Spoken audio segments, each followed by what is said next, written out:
নাই হাত গোনাই হাত গোনাই হাত থেকে বলে দিতে পারি অতীত বর্তমান ভবিষ্যৎ। আপনারা হাত দেখাবেন, আসেন কার কার হাত দেখার লাগবো। দেখাই হাত দেখাই হাত দেখাই হাত দেখলে অতীত ভবিষ্যৎ বর্তমান বলে দিতে পারি। হাত দেখাবেন, হাত দেখান।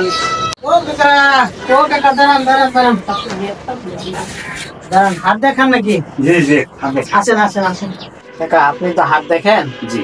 তা আমার হাতটা যদি একটু দেখতেন। হ্যাঁ চেষ্টা করেন।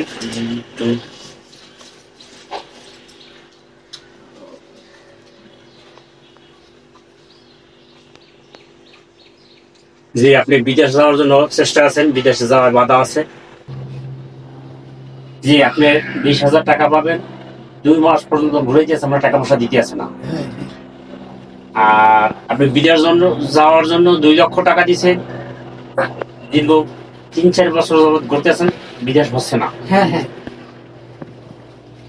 আর আপনার ছেলেকে গতকাল বাংলাদেশ মেডিকেলে দেখানোর জন্য নিয়ে গেছেন, মোটামুটি সুস্থ এখন, সে বাসায় নিয়ে আসছেন। হ্যাঁ বাবা, আপনি তো সব জানেন বাবা, আপনি দন্ত জামিন।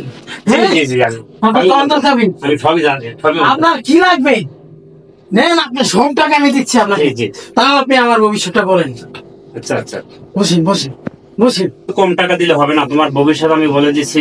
তোমার আপনার কত টাকা লাগে নেন, আরো টাকা দিব, তাও আমার ভবিষ্যৎটা বলেন। আচ্ছা ঠিক আছে, তোমার ভবিষ্যৎ বলে দেবো।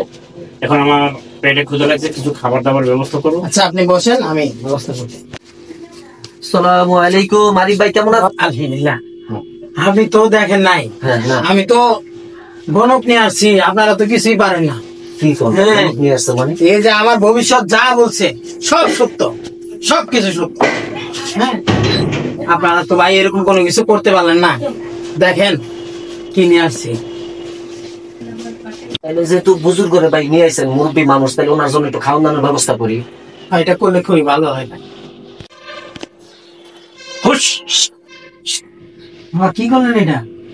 মক্কা সাহেবের ঘরে কুকুর ঢুকতেছে, তাই আমি এখান থেকে ধাবা দিলাম। ওরে আরিফ ভাই, তো বিশাল বড় কামের লোক রে ভাই, বিশাল খাবে। বিশাল বড় কামের লোক রে ভাই, বিশাল বড় পীর সাহেব পাইছেন আপনি। আমি এক্ষুনি যাইতেছি আমার পীর সাহেবের লেগা খাওয়ান আনতে। নেন।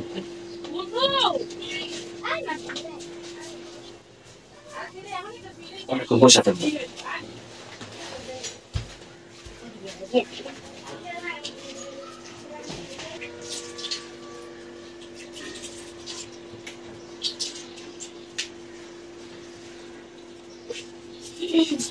কি ব্যাপার, এতক্ষণ বসে আছে? আপনারা খাবারের ব্যবস্থা অর্ধেক করলেন না, তরকারি দেন না, কি দিয়ে ভাত খাবো আমি? আচ্ছা পীর সাহেব, আপনি একটু আগে মক্কা শরীফে বৈশা কুত্তা যেতেছে, ওইটা আপনি খেদায় দিলেন। এত বড় আপনি কামেল একজন বুজুর্গ মানুষ, কিন্তু আপনার ভাতের নিচে তরকারি, সেটা আপনি জানেন না। কি বলেন এটা? আপনি কেমন বুজুর্গ? হ্যাঁ,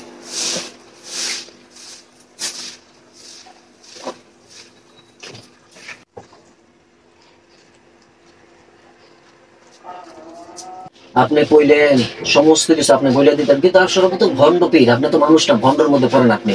ঠিক আছে, এই সমস্ত কাজ বাদ দিয়ে ভালো লাইনের মধ্যে চলেন। আল্লাহ তাআলা কুরআনুল কারীমে বলে দিয়েছেন, সূরা নামলের আয়াত নাম্বার 65, সেখানে আল্লাহ তাআলা বলতেছেন, কুল লা ইয়ালামু মান ফিস সামাওয়াতি ওয়াল আরদি গায়বা ইল্লাল্লাহ। হে নবী, আপনি জানিয়ে দিন, আকাশের বাসিন্দারা গায়েব জানে না, জমিনের বাসিন্দারা গায়েব জানে না, ইল্লাল্লাহ, একমাত্র আল্লাহ তাআলা ছাড়া। আর আপনি বলে দিলেন অতীত বর্তমান ভবিষ্যৎ, এই সমস্ত ফালতু আকীদা আপনি চেঞ্জ করেন, নিজের মধ্যে পরিবর্তন আনার চেষ্টা করেন। ঠিক আছে, এটাই হবে আপনার জন্য শিক্ষণীয় বিষয়। আমার টাকা, আমার টাকা। আমি আপনাদের টাকা পয়সা সব দিয়ে দেবো, আপনি আমাকে আজকের মতো মাফ করে দেন। আমি আর এসব ভণ্ডামি করবো না, আমি আজকে থেকে ভালো হয়ে যাবো। টাকা পয়সা আমি আজকে থেকে ভালো হয়ে যাবো। তাই আসুন, এই সমস্ত ভণ্ড মানুষ যারা আছে তাদের কাছ থেকে আমরা দূরে থাকি এবং হক্কানি আলেম ওলামা যারা আছে তাদের সহযোগিতা থাকার চেষ্টা করি। ঠিক আছে, আল্লাহ তাআলা কুরআনুল কারীমে সূরা নামলের মধ্যে আল্লাহ তাআলা বলতেছেন, কুল লা ইয়ালামু মান ফিস সামাওয়াতি ওয়াল আরদি গায়বা ইল্লাল্লাহ। হে নবী, আপনি জানিয়ে দিন, আকাশের বাসিন্দারা গায়ব জানে না, জমিনের বাসিন্দারা গায়ব জানে না, ইল্লাল্লাহ, একমাত্র আল্লাহ তাআলা ছাড়া। এই জন্য যে কেউ আসুক না এসে বলবো আপনাকে হাত দেখেন, দরকার এই সমস্ত আকীদা থেকে আপনারা ফিরে আসুন, সুস্থ বিনোদন দেখার জন্য চেষ্টা করুন। আর এই সমস্ত সুন্দর সুন্দর ভিডিওগুলো আমাদের চ্যানেল সঙ্গে থাকুন। চ্যানেলটিকে সাবস্ক্রাইব করুন। আমাদের চ্যানেলের নাম হচ্ছে গিয়ে আলোর পথের সন্ধান। আসসালামু আলাইকুম ওয়া রাহমাতুল্লাহ।